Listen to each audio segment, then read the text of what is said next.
The animals are already existing in a mindful, non-thinking state, and it's us who have to experience that moment where everything stops and you're just experiencing in the most direct way the absolute beauty that the natural world contains.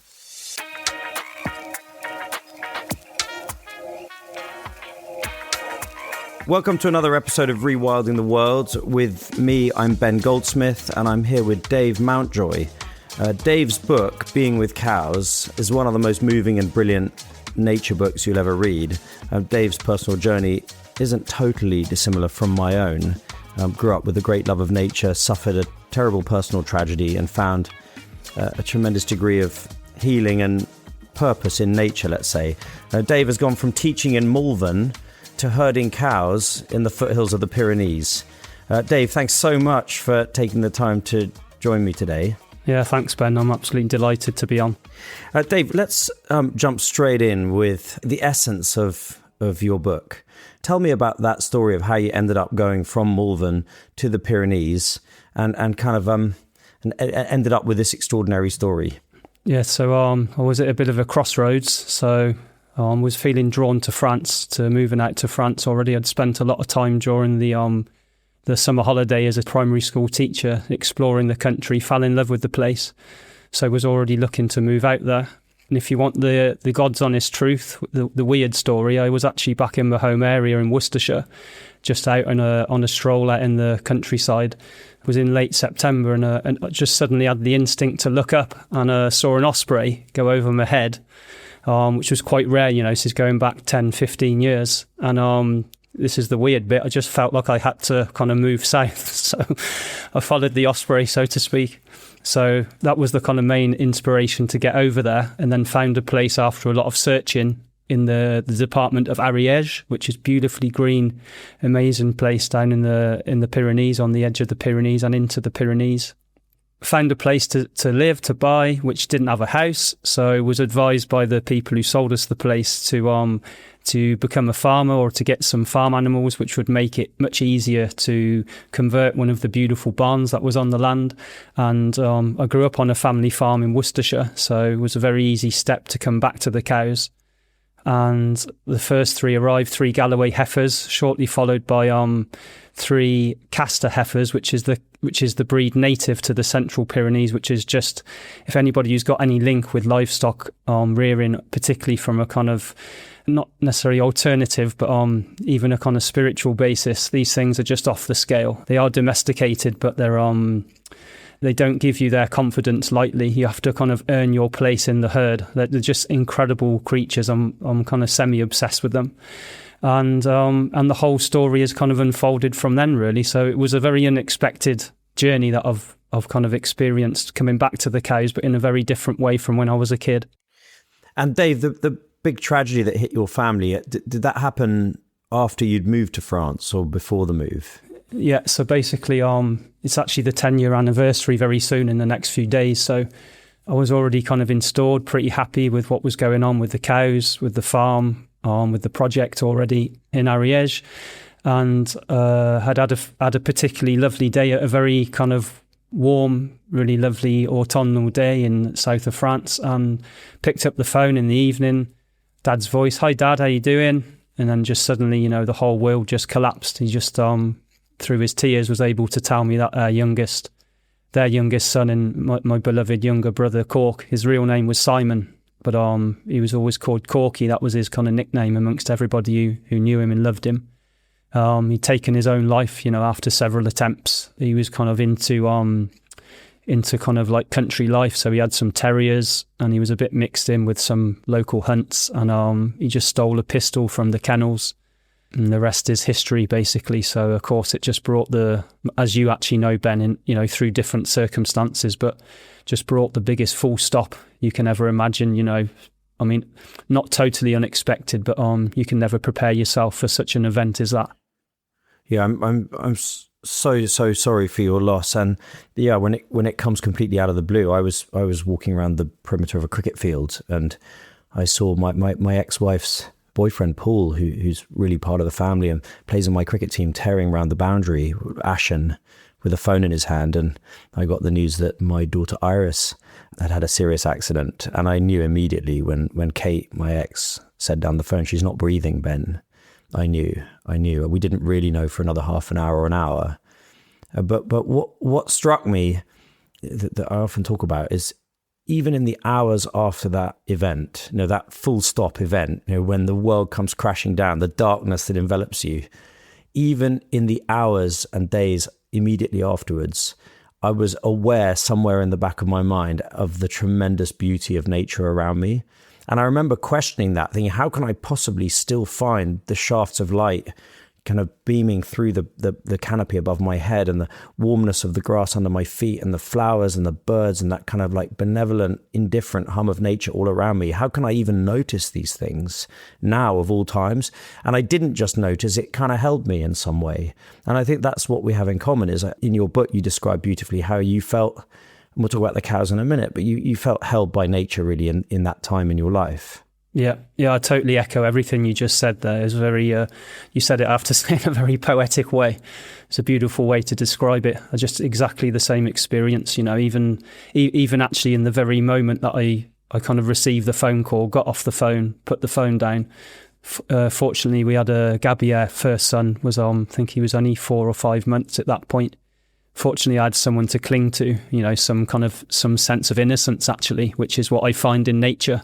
So I find the same expression of innocence in nature that I do in very young kids like that, to be in their presence. And picked him up, just held him to me. But I also had this awareness of something vaster than the grief, which in daily life plays out, gets expressed in the form of nature. For me, there's just absolutely nothing like it on this planet. It's just the perfect system in so many ways, but particularly in terms of, the subject we're talking about today, in terms of being able to hold you so deeply when nothing else will work for you. There's just nothing like it. Yeah, and I often sit on a train now or sit in a cafe, and I wonder how many people in this carriage or sitting around me are hurting in some way, and they don't know that if they can just go outside for 15, 20 minutes, have a cup of tea in their hand and just listen to the bird song, or go for a little walk across the rough edges of the park if they're in the city or out in the countryside, and it will just lift them. Because it really does, in a way that is very hard to articulate, but in those very, very dark moments, it was everything for me. And I just wanted to sort of insert myself into nature. I took to swimming like 4, 5, 6 times a day in a pond at the bottom of the valley, just a short walk down from where the house is in Somerset. And I would plunge into the water and curl into a ball under the water. And I really felt held. And then I would allow myself to bob back up and pop out of the surface of the water. And there's little dragonflies and things all around me. And it was just hugely important medicine for me, made me feel okay. And I wonder if that's because it somehow takes us outside of time. Because a lot of the immediate aftermath of grief is a kind of begging for answers. Where the hell have they gone? Where's my daughter gone? What I've never paid much attention to religion before. I wish I'd concentrated more during theology class at school. Where do you go? What happens? What lives on? Because the idea that their experience is simply extinguished, and that is just completely impossible to accept. And so there's a lot of searching. And I think what I found is that the searching kind of ceased somewhat when I was in nature, because all 5 of your senses become occupied with kind of just appreciating the nature around you and looking at those kind of patterns overlaid on patterns and lots of little interactions between species and the smells and sounds and so on. And I think when those 5 senses are all occupied, maybe some kind of a 6th sense flickers momentarily, and we get a sense of being kind of outside of time in some way, as if perhaps that existence doesn't happen within time, that perhaps it's the other way around, that time is kind of like bubbles that happens within an existence that is timeless, and that's where they are, and it sort of helped me with that yearning for answers. Even if there were no answers that I can articulate, it gives you a sort of sense of peace, or some kind of like comfort in not knowing, if you know what I mean. Yeah, absolutely. Like, for me, I don't really go down so much the scientific aspect of nature, which has its fantastic place. I'm no critic of that at all. But it's more like, in some ways, what you're alluding to there, as far as I experience it, this mysterious background to nature, where everyone on your podcast, I'm sure everyone you're connected with, to do with your rewilding projects are huge, enormous fans of nature and realise the importance of it. But the thing that life has brought me to kind of investigate and put my focus on is this more hidden aspect of nature. And what I would say, it's very clear to me now, is that it's almost like the so-called outer expression of nature, what we can refer to as trees and, the countryside, the beautiful habitats that exist on this planet. They're only kind of set up. It's a bit of a kind of beautiful trap in a way. They're only set up to bring you finally to your inner nature, which is where that mystery in the ultimate peace, I just refer to it as the heart. I do apologize if it's a corny spiritual cliche, but it just becomes more and more relevant, every day in my life. It kind of dictates my experience of life. There's an outer nature which pulls you in, the beauty of the natural world, that almost inexpressible beauty of the natural world is only manifest in some way to bring you to your inner beauty. That's it for me. So my brother-in-law, Imran Khan, who, God bless him, it's his birthday today, and he's languishing in a jail in Pakistan, having been prime minister, and all prime ministers of Pakistan seem to end up in jail. But he's a thoroughly and fundamentally good man, and a hugely important influence on me in my life as a teenager. Didn't have a father around, and he is a devout Muslim, and he would describe nature as being a kind of mirror that reflects the within, in some way, or reflects kind of the divine within. So I'm interested particularly to talk about your cows, because I think the expression biophilia that was coined by that writer E.O. Wilson, brilliant writer E.O. Wilson, to describe the innate love that all human beings feel for the non-human world, I think is most commonly expressed through connection with animals. People love their dogs, even if they don't know that they are biophilic beings, that they have a love of nature. Even if they don't know that, even if they don't spend much time in nature, they love their dogs or their cats. And I wonder if you can explain for me, why were the cows, these tricky, difficult to approach castor cows with whom you spend all your time, why were they so important in your healing journey? Yeah, so what happened, as I said, when I came to kind of be with cows again, it really is it's the perfect title for the project, Being with Cows, because it simply is all about the being aspect. So when I came back to be with cows, as I say, 10, 15 years ago, my own personal journey had took me on such a wide circular route back around to being with them that I really wasn't the same person at all that I was when I first was with cows when I was a kid on the family farm. So my awareness, particularly my spiritual awareness of what cows can represent, was already deeply heightened and expanded, maybe in some way, if I can use that phrase. So when I met them, I was in a different position, and immediately, even before the difficult circumstances with Corky came along, I was already experiencing them in a very deeply calming kind of, I came to see them as kind of anchors in some way. So they were kind of anchoring me into a deep stability that I simply hadn't found in other areas of my life in my search, to find out basically who am I is the most important question. Who am I beneath all of my personality, all of my thoughts, my restless thoughts, my ceaseless thoughts every moment of the day? Who is the true absolute heart of all of that? So this is what they immediately kind of stimulated inside me. And then with the circumstances surrounding Cork, of course, the intensity of that grief, which you've already mentioned with your own daughter. This was spontaneously. There was no intention. There was no thought going on with all of this. I simply got pushed into such a deep, deep need to find support from something that was non-human. So I had this beautiful natural landscape around me, but the cows seemed to be kind of like an interface between that beautiful landscape and my need for deep stability and support. And as it says in the book, there were 2 cows out of the herd. There was only 6 heifers at the time, as well as these castor. We had Galloways, which are deeply earthy. A lot of people will know them from the southwest of Scotland, a beautiful breed. There were 2 females out of the 2 groups who in particular, the phrase I would use is that they mothered me. So at first I didn't really notice it, but after say 2 or 3 weeks, when we got back to France after the funeral, we spent quite a few weeks back at home with the family, it was so evident that they were actually kind of looking out for me, is the best way to say it. So when I left the field, they would actually make a point of walking me to the gate, and I can guarantee none of this had happened before. I already had a lovely relationship with them. I could stroke them, scratch them and all of this business, but this was just on an absolute other level. They were just taking care of me and just making sure that when I left the field, I was a little bit better with the grief. I was able to be with it in acceptance with that grief in a way that I wasn't when I first went to the field. What is your interaction day to day with them like? I mean, you're spending hours out there with the herd, and what do you said you're just being? What does that mean? Like just. Yeah, it's a good question. It's the question, actually. I don't claim to be any expert. This is all done in a very, non-thinking way. So I've got no proof or evidence, but I can only say what I experience. And one important thing to say is that the dependency on the cows that I had, following Cork's death is deeply reduced nowadays. So I just don't need that contact with them that I was looking for and that I needed during that period, that very dark period. It's much more relaxed nowadays. I'm able to, if I can't find them in the forest, it's 100 hectares of mostly beautiful beech forest here. It's in the foothills of the Pyrenees, about 700 metres up. Beautiful place. But if I can't manage to find them on that particular day, it's okay. I just haven't got that need anymore. But when I am with them, there's just, all I can say is that thought comes to an end. There's no thought. There's no past or future. There's only the present moment. I'm simply with them. And it's in a world that's rapidly becoming increasingly difficult. It's the same old patterns that are playing out through war, through climate change and all the rest of it. People are increasingly frantic and restless.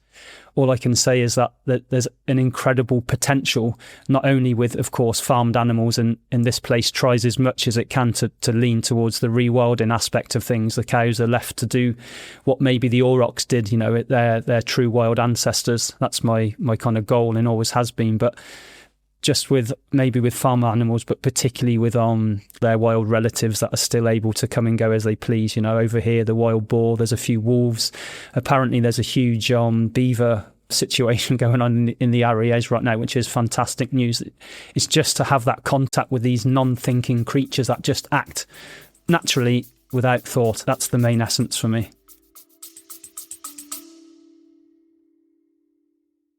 This episode of Rewilding the World is very kindly brought to you by Uni, that's UNI, the world's first nature-friendly line of luxury body care.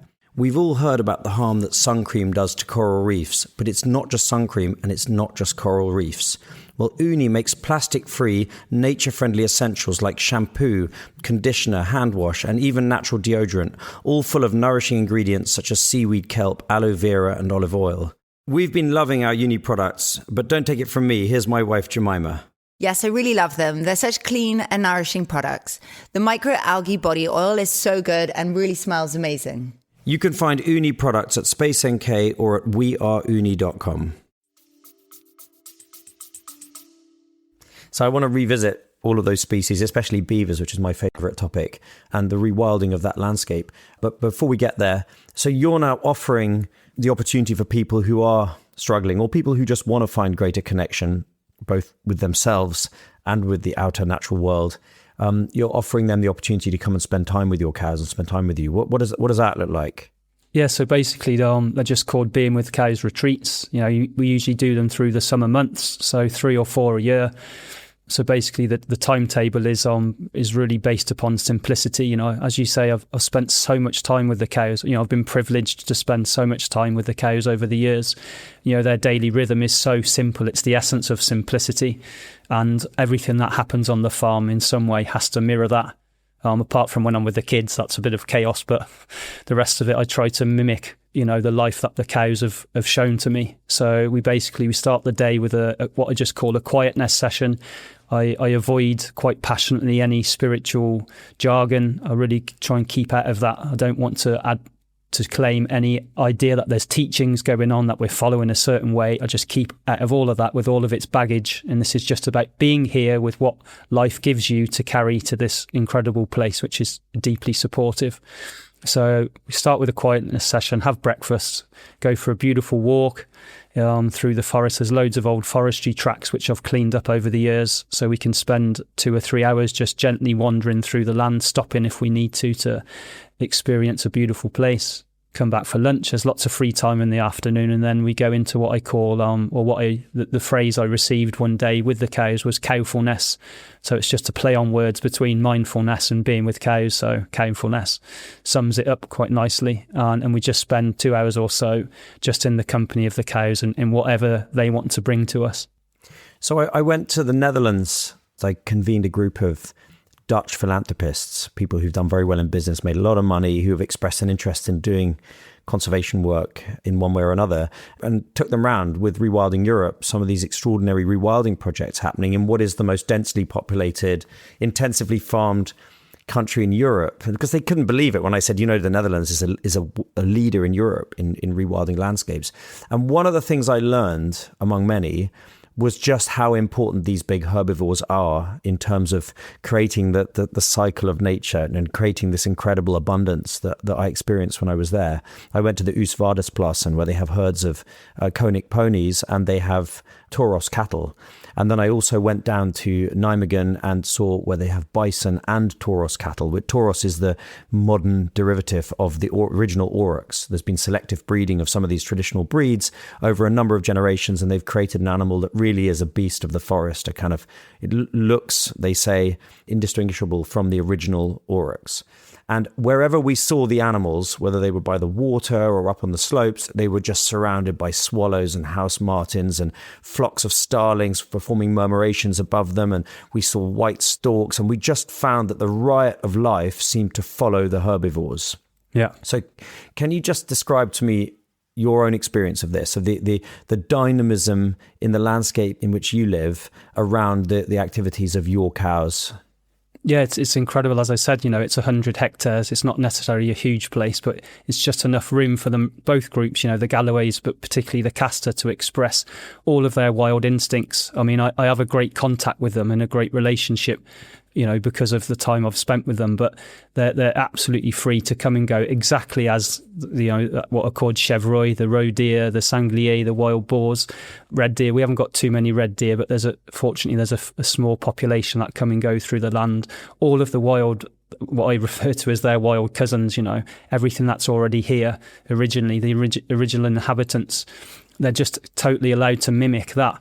I've seen them open up large tracts of forest where brambles had completely taken over. And it's important to say that I'm not trying, as most breeders or most farmers, so to speak, would do to clear out more land for grazing. No, that's absolutely not the point. This is just to have a deep confidence. I think it's very important to mention that I've got such a deep natural confidence that the cows in an environment like this, where there's endless wildflowers, endless patches of brambles, that's all of what should be here is here. It's never been cultivated, as far as we know. It's never been had any pesticide or chemical use whatsoever, as far as the records go back.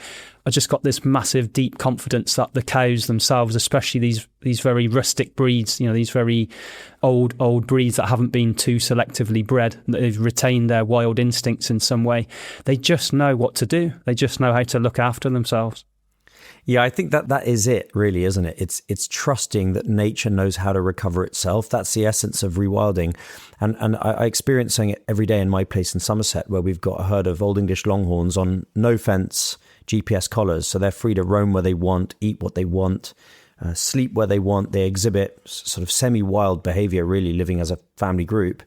And the landscape that they're engineering is a kind of mosaic, a semi-open mosaic of habitats, where if there weren't cows in the landscape, we'd end up ultimately with just closed canopy forest. Yeah, totally, yeah. That's the magic. And it's allowing that to play out without meddling or worrying. And it's the same with beavers, of course, as well. Beavers, I think, have introduced a profound cultural and psychological shift into land management communities, landowning communities in Britain, because they force you to step back from part of the landscape, which is the riparian environment along the streams and rivers, and just give another species autonomy. And we've always been led to believe that we must control everything, that nature is chaos and we bring order. Well, with beavers returning into the landscape, we're starting to learn that, in fact, we were the ones that introduced, certainly in terms of hydrology, flooding and drought and so on, we were the ones that introduced the chaos, and the beavers are restoring order. And they just know what they're doing. And if you just step back and let them do what they do, they will create these extraordinary sunlit kind of Japanese rice terraces along the valley bottoms that store up and purify water and create magical habitats for all kinds of species.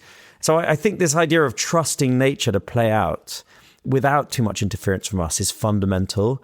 And I've learned it in Somerset. You've learned it in France. What about the surrounding communities and the local government there? Because you mentioned about a cacophony over the return of beavers. Now, beavers have made, let's say, a mysterious or miraculous return to the Ariège, as they have in a bunch of other places in Britain and Europe, and they will spread out and they will change landscapes, but that hasn't necessarily been welcomed by local farming communities. So how do local farming communities interact with wildlife? And I'd like also to talk about the bears of the Pyrenees, because that's been another great controversy. They were reintroduced proactively by the French government over a number of years.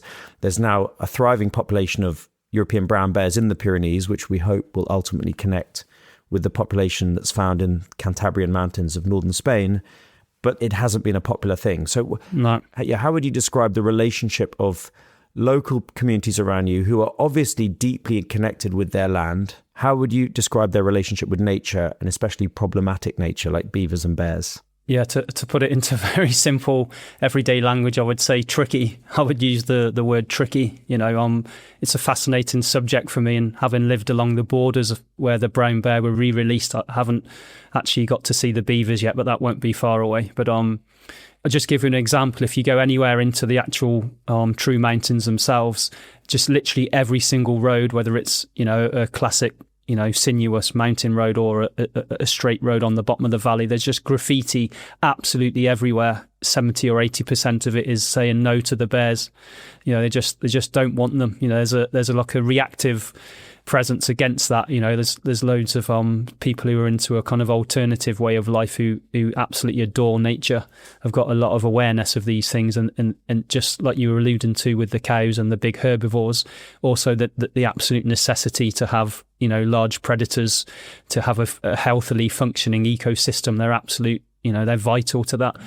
Then I would say that the issue down here along the Pyrenees, I don't know in the Alps if it's the same kind of situation, but down here people are incredibly stubborn. There's a deep mistrust of governmental interference actually, and I would say that the key issue, and it's sadly for me, it's the wildlife that suffers. It's caught in the crossfire.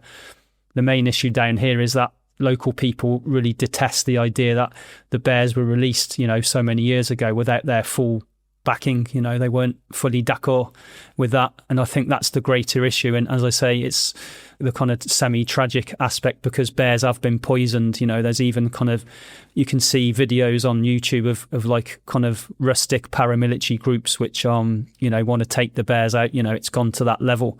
And I would say the difficulty with all this is this fact, this sense of being imposed on by Paris, in this whole area. There's a history of the Qatar people many centuries ago who were kind of basically exterminated by the Catholic Church of that time.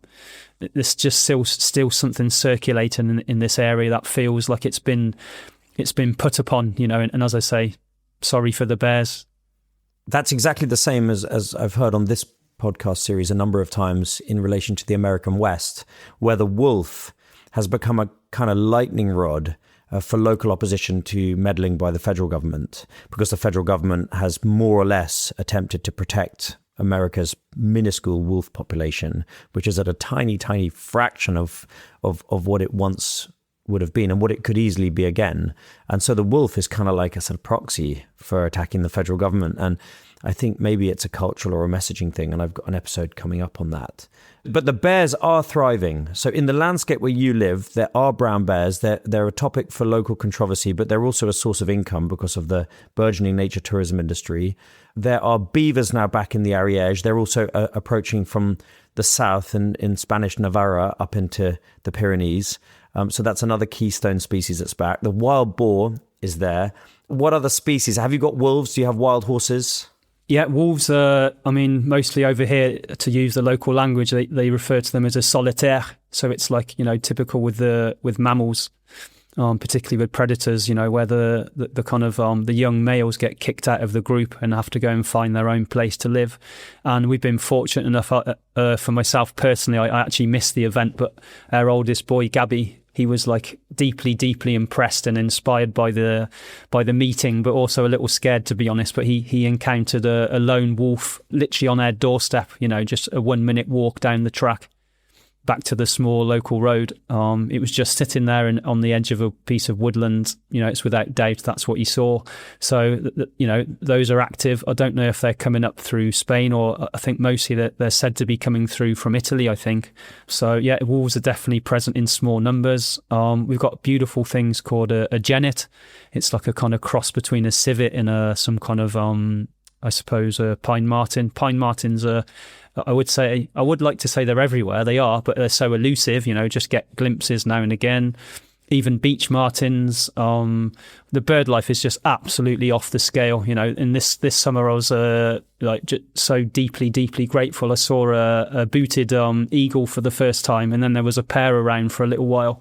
It's just in that kind of geographical location where you've got a lot of the European species, but also stuff that will come up from North Africa. Everyone gets the swallows and martins and stuff, but just these incredible, particularly the birds of prey. It's just so impressive. Yeah, when I was in the Cantabrian Mountains, I saw a huge flock of bee-eaters, and I'd just never seen anything so colourful and magical. Yeah. And also I saw a European wildcat, which is a species that is being reintroduced proactively across Scotland, and there are now plans led by Derek Gow and others to restore them to England as well. And seeing a European wildcat leaping in the middle of a rough grassland looking for voles and things was an amazing experience when I was a little bit further to the west in Cantabria. And of course, an Iberian lynx has been spotted in the foothills of the Pyrenees on the Spanish side for the first time in generations, because their conservation breeding and reintroduction program has brought numbers in the wild on the Iberian Peninsula up from about 70 or 80 individuals to more than 3,000 now. So that's something that we might find that the Iberian lynx makes its way back into the south of France for the first time in centuries, which I think is exciting. But going back to this point about local communities, this is the paradox for me, is that these rural communities in these remote, beautiful, rugged landscapes, in a way, they've got a greater connection with nature and with their land, with their roots, than any of us. The last native Welsh language speakers are in the Welsh valleys, mostly farming sheep. These communities in the Pyrenees, as far as my experience goes, have all their annual kind of rituals and their ceremonies, and they know every last square inch of the land that they occupy. And yet they also are antipathetic to external interference and to some of this wildlife that we so want to see returning. And it's kind of a paradox, because you desperately don't want these communities to dwindle. But then when they do dwindle, wildlife bounces back very fast. And that's partly why wildlife has recovered so much. So how do we square that paradox of kind of these incredibly important communities that are the soul and the backbone of the whole continent, really, in these remote landscapes that mean so much and that are so close to kind of sharing the philosophy that we share? There's so much overlap. Mm-hmm. But at the same time, they're also a major obstacle when it comes to the recovery of iconic wildlife. How do we kind of unpick that paradox? Yeah, it's the key question, actually, and it is a paradox. You're very right to say that. I mean, the only thing I can actually say to anybody nowadays is this deep, trustful sense that nature knows best, and these kind of heart-melting moments when you encounter. I mean, for example, at the moment, it's known as the Bram over here, so it's the time of the rut for the red deer stags. All of the valleys and the mountains are just echoing with that incredibly primal sound, that bellow that just carries. In the quietness of the mountains, it can carry for kilometres across the landscape.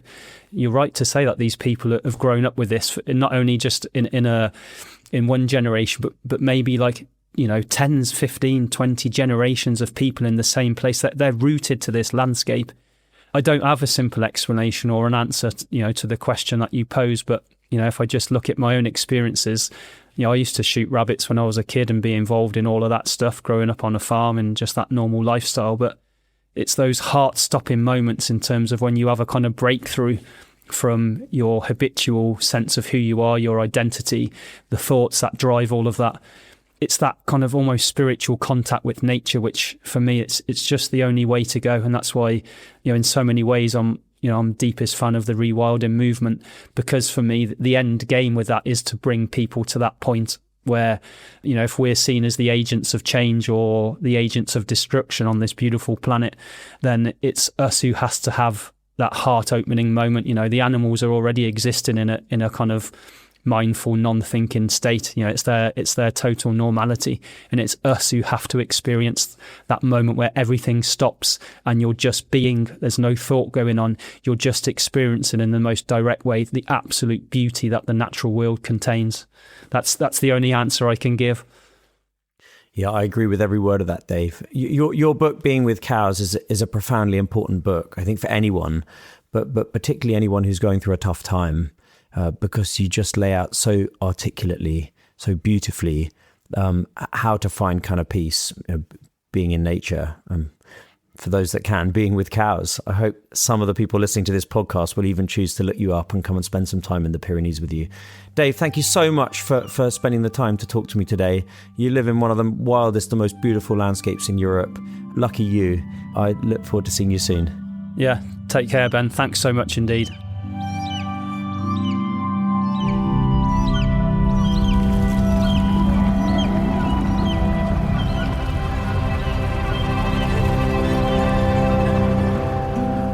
Dave's book, Being with Cows, was one of the most profound and comforting and beautiful and ultimately uplifting that I've ever read. His journey is similar to my own, and I was left with a longing not only to invite him onto the podcast and have this conversation, but also to go and visit him in the foothills of the Pyrenees. If you enjoyed the conversation as much as I enjoyed it, please go onto whatever platform you use to get your podcasts and give us a like, a share, a review.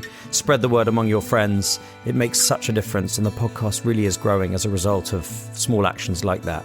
Thank you. Next time, I'm going to be talking to one of the most important architects of Europe's rewilding movement ever.